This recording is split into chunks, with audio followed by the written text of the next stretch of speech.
Okay hello friends, मेरा नाम है आशीष और आपका स्वागत है आपके अपने YouTube channel AK mashup world पर। Video disclaimer: This video is only for entertainment purpose, so please don't take seriously. I hope you will enjoy the video. न नासा न रूस ने दी तकनीक तो सबका बाप निकला इसरो। मतलब इसरो ने कोई टेक्नोलॉजी खुद बना ली है, जब मतलब नासा और रूस ने भी वो टेक्नोलॉजी देने से इनकार किया है। तो ये है भारत का पावर, जब कोई भी कुछ नहीं करता भारत वो खुद कर बैठता है। तो क्या हुआ है सारा सीन जानेंगे इंडी लिंक न्यूज को, वीडियो काउंट करते हैं।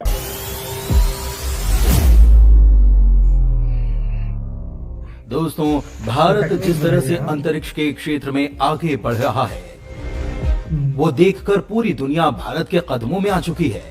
चंद्रयान 3, आदित्य L1 जैसे जटिल अंतरिक्ष प्रोग्राम को सफलतापूर्वक पूरा करके हमने दिखा दिया कि इंडियन स्पेस रिसर्च ऑर्गेनाइजेशन यानी कि इसरो भविष्य में नासा को टक्कर देने की भी क्षमता रखता है। भारतीय अंतरिक्ष के क्षेत्र में एडवांस टेक्नोलॉजी को विकसित करने के लिए लगातार रिसर्च को भारत बढ़ावा दे रहा है। लेकिन अगर हम स्पेस टेक्नोलॉजी में सबसे शक्तिशाली और एडवांस तकनीक की बात करें तो न्यूक्लियर रॉकेट इंजन का नाम सबसे ऊपर आता है। न्यूक्लियर रॉकेट इंजन के इस्तेमाल से हम कन्वेंशनल रॉकेट के मुकाबले कई हजार किलोमीटर की दूरी एडिशनल तय कर सकते हैं। साथ ही इन इंजनों के इस्तेमाल से हमारे रॉकेट ऐसे ग्रह और सितारों तक भी पहुंच सकते हैं जहां तक जाने में हम नॉर्मल रॉकेट से सोच भी नहीं सकते। बता दें कि दुनिया में अभी तक ऐसा कोई भी देश नहीं जिसने न्यूक्लियर रॉकेट इंजन को बनाने में कामयाबी पाई हो और इसका इस्तेमाल किया गया हो। लेकिन भारत इस रास्ते पर काफी आगे निकल चुका है। सामने निकलकर आ रही रिपोर्ट के मुताबिक भारतीय अंतरिक्ष अनुसंधान संगठन यानी कि इसरो के चीफ ने खुलकर बयान दिया कि भारत न्यूक्लियर रॉकेट इंजन की टेक्नोलॉजी को काफी हद तक विकसित करने में सफलता हासिल कर चुका है और बहुत ही जल्द ये हकीकत बन सकता है। बता दें कि भारत न्यूक्लियर रॉकेट इंजन को विकसित करने वाली तकनीक पर काम कर रहा था और इसमें हमें बड़ी सफलता मिली है। अभी तक ये बात कंफर्म नहीं हो सकी है कि भारत एक असली न्यूक्लियर रॉकेट इंजन कब तक बनाएगा, लेकिन इससे जुड़ी तकनीक को विकसित करने में हमने सफलता पा ली है, जो कि हमारे लिए एक बड़ा मील का पत्थर है। दोस्तों, सबसे पहले तो आपको ये बात पता होनी चाहिए कि न्यूक्लियर इंजन लगभग अनलिमिटेड रेंज प्रदान करता है, जिसका मतलब ये कि अगर हम इस तरह का रॉकेट इंजन इस्तेमाल करते हैं तो हम अपने अंतरिक्ष उपकरण और रिसर्च एक्टिविटी को अंतरिक्ष के उन गहराइयों में भी भेज सकते हैं जहां तक कोई भी कन्वेंशनल रॉकेट जाने की हिम्मत नहीं कर सकता।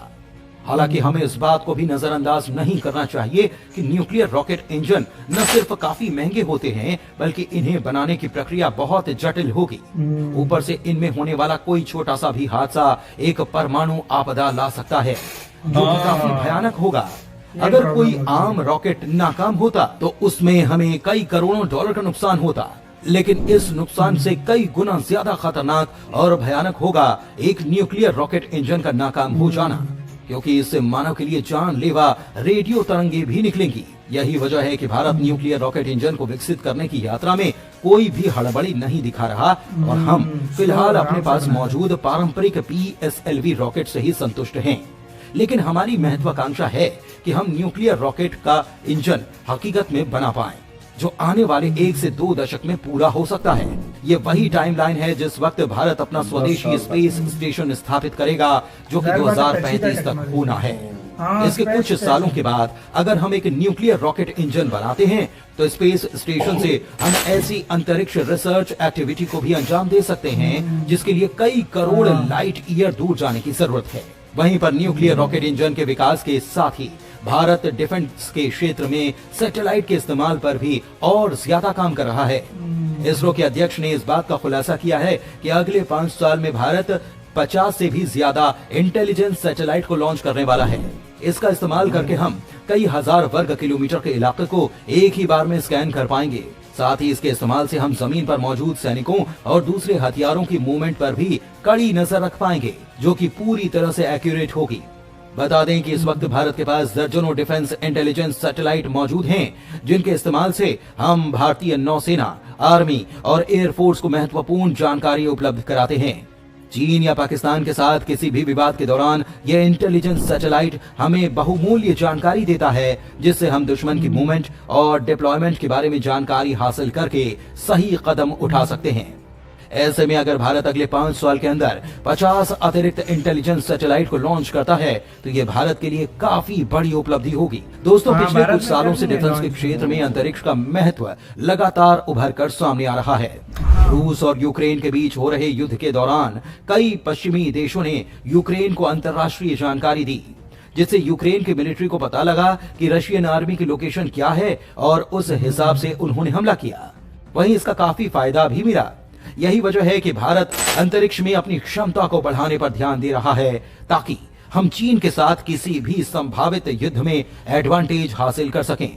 कुल मिलाकर समझने की कोशिश करें तो अंतरिक्ष के क्षेत्र में भारत काफी तेजी से आगे बढ़ रहा है।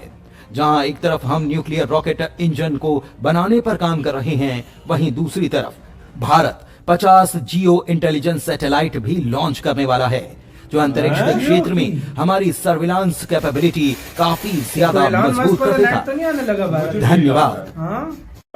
ये कोई गाइस एलॉन मस्क वाला नेट तो नहीं आने लगा, स्टारलिंक जियो जो खुद बनाने लगा, क्योंकि अगला सैटेलाइट भाई, और कह रहे हैं वो चाइना में ऑलरेडी उस तरह का नेट आया हुआ। अच्छा, एलॉन मस्क से पहले का उसने बनाया हुआ। वही ना, तो भारत भी शायद ये ला रहा हो भाई, हो भी सकता है। लेकिन अब आते हैं इसकी तरफ, यार न्यूक्लियर रॉकेट इंजन, यार गाइस बहुत पेचीदा सिस्टम है यार। आपको मैं बताता हूँ इसकी मिसाल क्या है। एक सबमरीन है, वो आम ईंधन पर 40 से 50 दिन रह सकती है पानी के अंदर, लेकिन फिर उसको रिफ्यूलिंग के लिए आना पड़ता है डॉक पर या अपनी मतलब बेस पर, वहां से रिफ्यूल होती है और फिर जाती है 40-50 दिनों के लिए। लेकिन जब जो न्यूक्लियर भारत के पास 2 सबमरीन है, वो 20-20, 30-30 साल बाद तक वो मतलब ऐसे रह सकती है।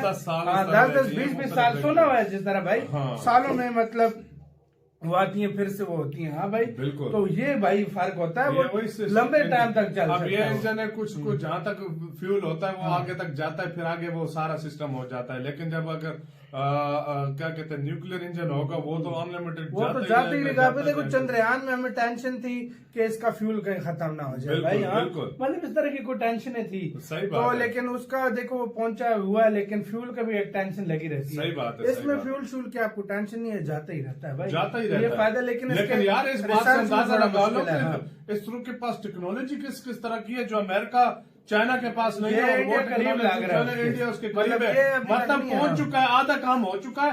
यानी टोटल इसको सही वो क्या कहते हैं यार, सही सेफ्टी के साथ जो है ना इसको मतलब कर दे, 10 साल लगेगा। सही बात है, मतलब टाइम लगेगा। एक चीज ऐसी है भाई पेचीदा, इसके टेस्ट करने के लिए भी बहुत बड़े प्रिकॉशन लिए जाएंगे। सही बात है। तो गाइस आपका इसके ऊपर क्या कहना है, भारत की इस उपलब्धि पर क्या कहना है, लाजमी कमेंट सेक्शन में अपना बताएं।